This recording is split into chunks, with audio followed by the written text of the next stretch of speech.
Welcome to this episode of One on One with Mitch Lafon. Joining me this week, Cinderella bassist Eric Brittingham. We talk about working for Bret Michaels these days.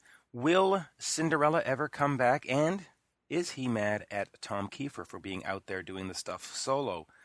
That and a whole lot more. First, please do check me out on Twitter at Mitch Lafon, MITCHLAFON, and on Facebook, One on One Mitch Lafon. And with that, here is the one, the only, Eric Brittingham. We are speaking with Cinderella bassist Eric Brittingham, but now it's also Bret Michaels bassist Eric Brittingham. Yes, it is. How are you? I'm doing great. So, before we talk about anything in the past, let's talk about today and the present. You are out there with Bret Michaels. Talk to me a little bit about how you got the gig. How did you end up in Bret's band? It's just timing. I actually had done a podcast interview a few months back with Talk to Me, and the guy's name is Toomey, so it's kind of yeah, I know him. We're Facebook friends, and he does a great podcast. So a shout out to him. Yeah. So I did a pod, and he asked what I was doing, and I said, actually, at the moment, I'm playing in 5 different bands, but I'm trying to find one good gig. And Pete Evick, who is Bret's guitar player, heard that. At the same time, their bass player had to step away for some personal reasons. So Pete called me and to see if I'd be interested in doing it, which I was. And I flew out and watched a few shows and talked with Bret, and it seemed like a natural move, so I joined the band, and I've been with them for a couple months now, and I'm really enjoying it. It's a great bunch of guys. They're great players. Bret's awesome, to work with, and it's all positive, good. We're having a great time out there, and he never stops. It's busy. So I don't see an open date until Christmas, pretty much. So. Wow, that's great, because I know that you've had some periods where it's been a little slower, so it's nice to see you working full time. Is it a bit strange for you, having toured with Poison, with Cinderella, to now actually be on the other side, and instead of watching the Poison songs, playing the Poison songs? Well, no, not really, because I filled in for Bobby Dahl back in 2009 for a few weeks. That's at right. The end that's of right. The Def Leppard tour. With his so he broke his neck. No, very natural. Yeah. He was having some issues, so he had to leave early. So I came out, and it was a good fit. I had a great time. We played well together. I enjoyed it. So that's why this working with Bret's solo band is a very natural move. Now, is this something? Now, you said you're going to be out there till about Christmas. Are you the bass player until further notice, or are you sort of just replacing until the other guy comes back? Oh no, I am his permanent band member. So yeah, I am or he says I better be. So, well, I certainly vote cool. for it. Do you see yourself going into the studio and recording a new solo album with Bret? I mean, a Bret solo album? We're already talking about it. Pete and I we're kind of playing show and tell with originals just the other day, and yeah, I see that happening for sure. That'll be exciting. Now, in terms of you, though, you said you were in 5 bands. You had also done what was that band? Devil City Angels. Devil City Angels. There you go. Are you? I know that you left that band, but are you still pursuing other projects, Naked Beggars or anything, or are you just really concentrating on Bret at this point? I'm just concentrating on Bret at this point. Naked Beggars that ended 7 years ago, and and we had a good run. We had a lot of fun with it, but I think Inga is she's still writing and she's recording and doing things, and I had some little side things. The Cheap Thrill with Brandon Gibbs with Devil City Angels, but I may do some shows, some one-offs here and there. When I'm home on Tuesday nights, I do this residency band in Nashville. It's a lot of fun. we always have guest players come up, and the core band are like incredible players themselves. So it's a good, it's always fun, and it keeps my chops up. So, but other than that, I'm not really pursuing anything else. I'm very happy with where I'm at now in Bret's band, and I'm just like we're still improving like every show, and and it's awesome. It's perfect. Yeah, and I'm glad to see you there. Now, of course, as far as I know, there's only one Canadian date announced so far, which is like September at Casino Rama. Do you think there'll be more Canadian dates coming up, or do you think that the band will go over to Japan and the UK, or are you sort of US based only? Well, I know there is another Canadian date, which is actually coming up soon in just a few weeks too, and then there is another one in September. There's a casino date. I think it's literally. I think it's in about 3 weeks. I have to look at my calendar. We're scheduled like to go to Peru in October. But other than that, I don't think he's really has really broken the European market. He's so busy in the States. That's why. So there's never a lack of shows. It's like seems like every week there's more shows added to the calendar. He's a total workaholic. Now, in Devil City Angels, you had one of Bret's bandmates, Rikki Rockett. He just announced yesterday that he's cancer-free, and so thank God for that. Oh, great. Yeah. I haven't read that. Yeah, I know. I've been kind of playing tag with him with texting, and we've been threatening to talk. But I'm busy, he's busy, and obviously he's been fighting cancer, so I'm sure he's and juggling being a dad and his music, and so but it's great to hear. I mean, Rikki and I get along great. There's that's the whole thing too. When I left Devil City Angels, there's no animosity there. We're all still friends. I've actually done gigs with Brandon since then, and it's really nice to hear that Rikki hopefully is out of the woods with cancer. That's great. Yeah, he announced he's cancer free. When you were with the band, though, was this something that was going on? Were you aware of this, or did it come as a shock to you and you found it out through whatever, the internet or something? Yeah, I found it out later. Yeah, I had no idea. I don't think he knew until after that. Yeah. Yeah. Anyway, it's glad to see that he's done with that. Another thing that you replaced on was on the Def Leppard cruise, the Last in Line. You stood in, and replaced Jimmy Bain. Talk to me a little bit about that, because that must have been somewhat of an awkward situation. Yeah, it was. It was definitely a double-edged sword, because I was definitely a Dio fan. I went to see Dio every time they came to town, and I had become friends with Jimmy Bain, and ironically, I was hoping to run into him on that cruise and kind of catch up, and apparently, I did not have that chance. I heard at 4 a.m. that he had passed. We had done a show with the Residency on that cruise, and we were kind of out. I think we were judging drunken karaoke or something at that point, or whatever. One of those, right? But, I'd heard, and then, I get back to my cabin, and I think 10 a.m. There's a knock on my door, and it's someone with a cruise, and they're like, "Can you come down to the production office?" And I did, and they said, have you heard about Jimmy? I was like, yeah. He said, well, the Last in Line guys would like to talk to you, because they want to pay tribute to him, and their fans want to see the band, so they wanted to do a short set. I was like, okay, so I met with them, and that's exactly what they wanted to do. So I had to quick learn a half a dozen songs, and and I play a show with them, and I didn't really have to meet my studio with me. I I had a laptop running through, like, it was Bluetooth through some like little boombox thing. I could barely hear the bass. I'm like, oh great. And I I really wanted to get these songs right. For one, it's like, I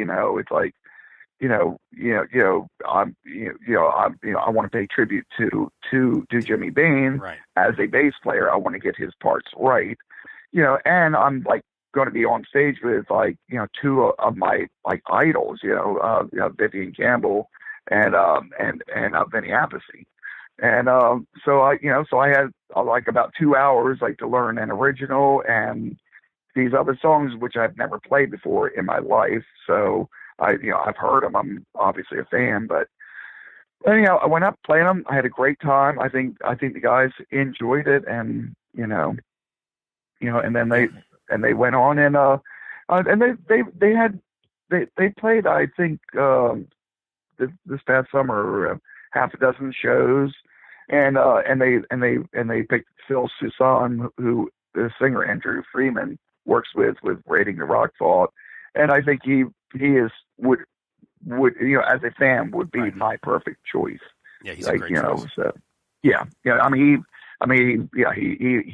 even kind of looks like Jimmy Bain, which I told him that like a few years ago, and I don't think he liked it.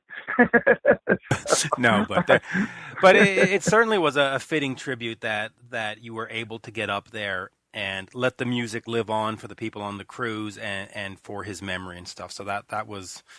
Yeah, it was a great honor. It was it was very very stressful because I wanted to make a good impression and pay proper tribute to him, and I hope I did. Yeah, and I think so. And folks can check that stuff out on YouTube. Lots and lots of clips of you doing that, and there's certainly a great memento to watch and stuff like that. Let's get to the tough parts here. Cinderella. Okay. Cinderella, the last album was in 1994, Still Climbing. And generally after a band hasn't put out something in 22 years, you sort of just tend to forget. But the fan base is still out there. It's still rabid. You'll still see on the internet, make a new album, come on, tour. But you're not. Is that difficult for you to accept that you've got this great band that put out great albums and there's the rabid fan base and it's sort of stuck on neutral? It's a little frustrating, but but then I have to step back and look at other bands from that era that still put out records that people don't buy and don't want to hear any of the material from when they play live. And these bands they've put out good albums, but their fans they like the old hits from the 80s. So so it's really like, well, what's worse, like not doing it at all or putting your time and putting all the work into it now, but not sell or be accepted. So I don't know. It's like, I do miss playing with them. I don't know if we will do any shows. There's no immediate plans like to do anything with Cinderella, and most of it's because there's some internal problems that are not getting resolved, and in the meantime, Tom, he's pursuing his solo career and he's enjoying that.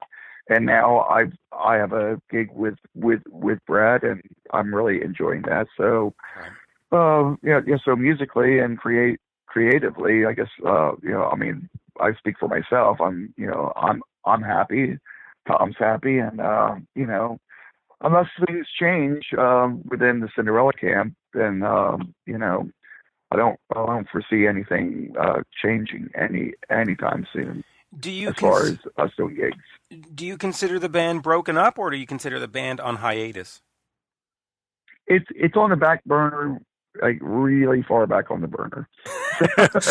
Right.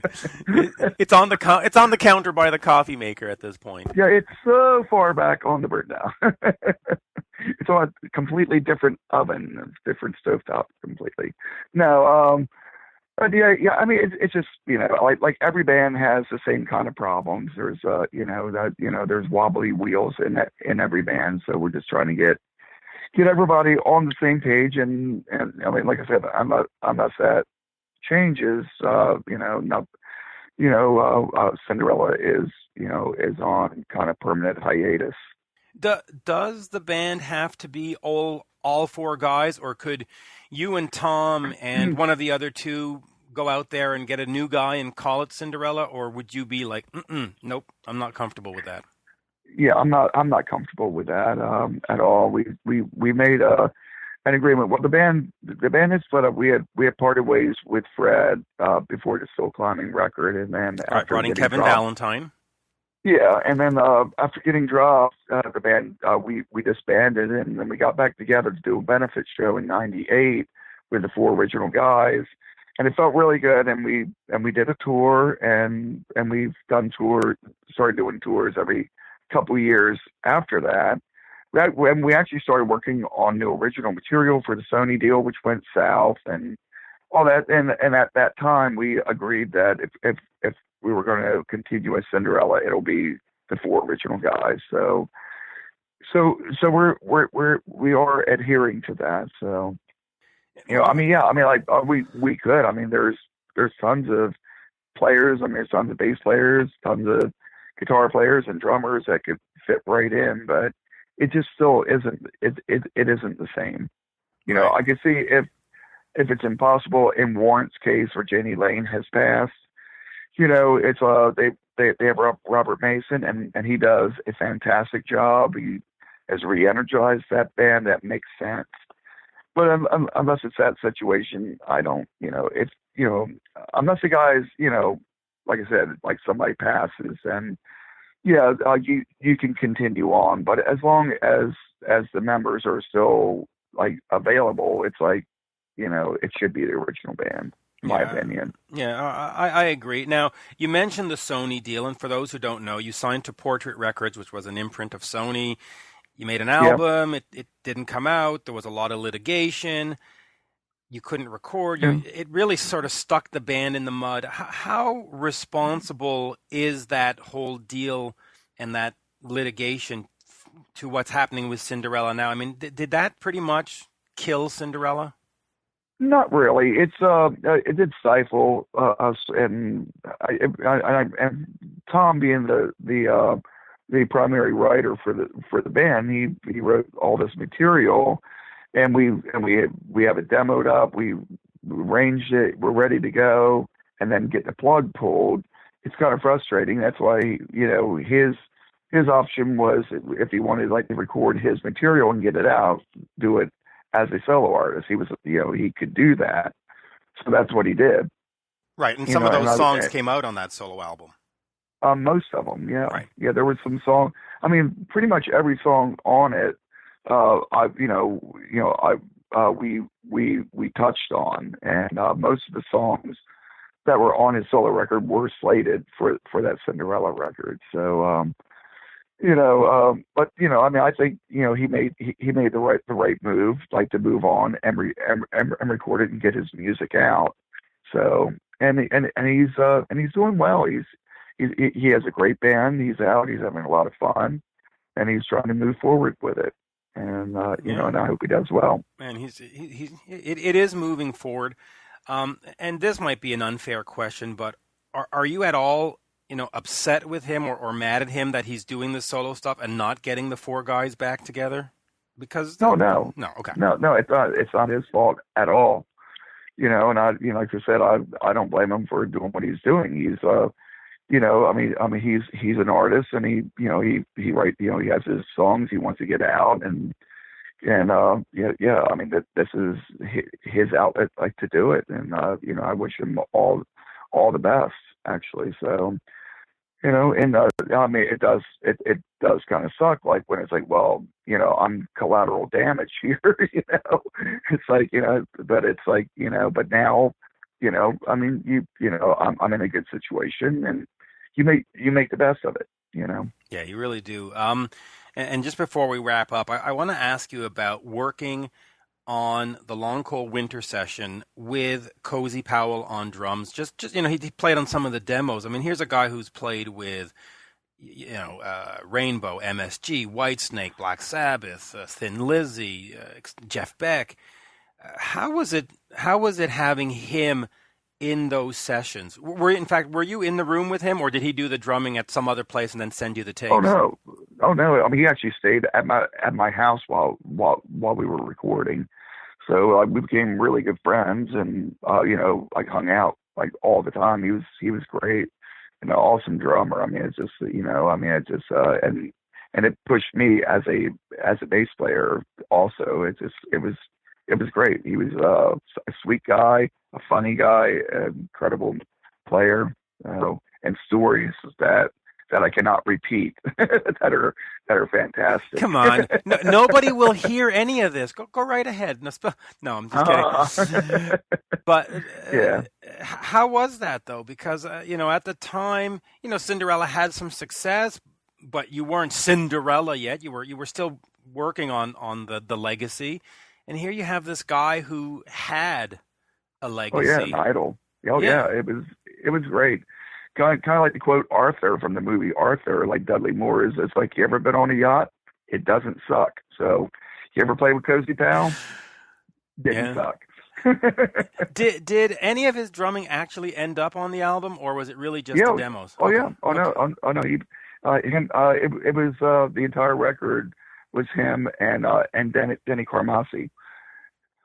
So and we didn't specify who played what, but we kind of leave that up to people that to say that's definitely Cozy Powell, that's definitely Denny Carmassi. So I think if you know each one of their works, which songs were which, and actually some of them we kind of got confused because they both cut every song, and we kind of went back and forth, and it's like, okay, this is the best one, and we overdubbed to it. So did both guys sort of play all the songs, and then you sort of picked the best versions? Oh, that's great. Pretty much, yeah, and like I said, it's like I'm actually kind of confused, and we've kind of internally kind of argued about a couple of songs, which guy actually played it, and we're like, no, I'm sure that's Cozy, and I don't know, I think Denny played on that one. And it's like, I don't know. So kind of confusing a little bit, Wow. To me, I think I know, but but maybe you don't now. But maybe I don't. That's great. Now, as the albums get older and older, we start getting into 25th anniversary editions and 30th anniversary editions and 40th. Are there any plans to sort of repurpose the Cinderella catalog at this point and maybe have some of those demos appear as bonus tracks, or is it pretty much, nah, nothing's happening? I don't know. There's not been to my knowledge any talk of it. I mean, I would love to do a remix of the first record. I'll bring in a great mix engineer and just maybe just recut some things. I wouldn't mind just re-recording the entire first record, because I think the songs were great, but as players we were still early on, and our instruments suck. I borrowed some crappy P bass to record the album with, because my bass was really horrible, and and the same thing with Tom and Jeff. It's like now it's like Tom has vintage Les Pauls and Tellys and great Plexi Marshalls, and be awesome to go into a studio today and record that record and kind of put our own new twist on everything. But isn't that the charm though, that it had that sort of raw energy to it? Okay. Oh yeah, that's awesome too. But it'd be would always be curious to see how that would turn out. But that certainly would be interesting, and it certainly would be a great way to get the rights back to your songs and to the catalog. Well, it's not like it hasn't been done. Yep. Oh yeah, a lot of bands out there done very well too. Now I know we said we'd do 20 minutes, so I'll end with this. Would you be in a mood right now for a Pat's chili dog? How good would that be? That's Chili Dog. Yeah, they were all right. What a great video. How did you end up doing that commercial, by the way? Because Cinderella, again, at that time, wasn't Cinderella. You were just a sort of a Philadelphia bar band. How did you get called up for a commercial? It's kind of funny. It's actually it all started as Tom entered a guitar playing contest at a local music store that Pat Travers was the judge, and he won like the contest. He got like I don't know, like a Ibanez Iceman or something was the prize. And I guess another kid that was there, his father approached Tom, since he was the contest winner, to see if he would give his son lessons. And Tom said sure. So he taught the boy lessons. His dad owned Pat's Chili Dogs, and he asked Tom. He said, "Would you write a jingle for my store?" And Tom said, "Well, look, I have a band and we have original songs. If we go in the studio, we want to cut a single. So if you pay for that, I'll write and I'll record your jingle." So we recorded like the jingle, and we recorded "Shake Me" and "Nobody's Fool" to put on a 45 to sell at our shows, and that's how that all started. And then he used the jingle. He'd like to make a commercial. He wanted the band in the commercial, and that's how that all started. And they played the hell out of it in like locally. So it was like, and they played it on MTV, but as a local spot. Like it was like every half an hour this commercial was on. So like locally, it really helped us a lot. It's great, and of course, if you look at the video, it's not the four guys in Cinderella that we all sort of grew up loving, but it was the original band. Yeah, the original band. Yeah. Yeah, which is Michael Kelly Smith. His real name is Mike Shermick, but he went on to form Britny Fox with the drummer Tony Destra, who's also in that video. That's a little trivia there. Yeah, so half a Britny Fox and half Cinderella, basically. And how great! See, and when you talk about a remastered deluxe edition of Night Songs, I mean, how cool would it be to have those two versions of "Shake Me" and what was the other one? "Nobody's Fool," you said? And then the Pat's Chili Dog commercial. I mean, that's great bonus material right there. But well, it'd be great if we could get a great mix guy to mix it, because it didn't really sound that great. No, that's where you bring back Steve Thompson and have him go at it. He did great work for you guys. So there you go. Yeah, or Anthony Fox, who mixed the Devil City Angel stuff.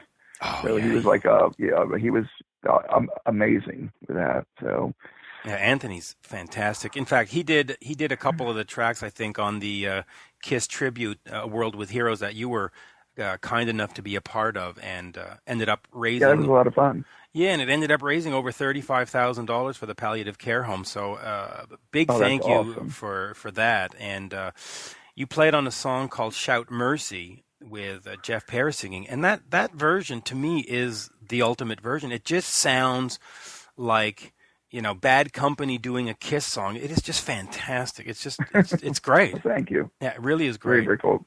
It was a lot of fun. I really enjoyed it, and it was for a good cause. So yeah, and raise a good chunk of change. We know the whole point was my wife's father had passed away there, and my wife wanted to make a donation, and there's no way we could have written a $35,000 check, so it went way beyond all of our expectations. And so thank you for having been a part of that.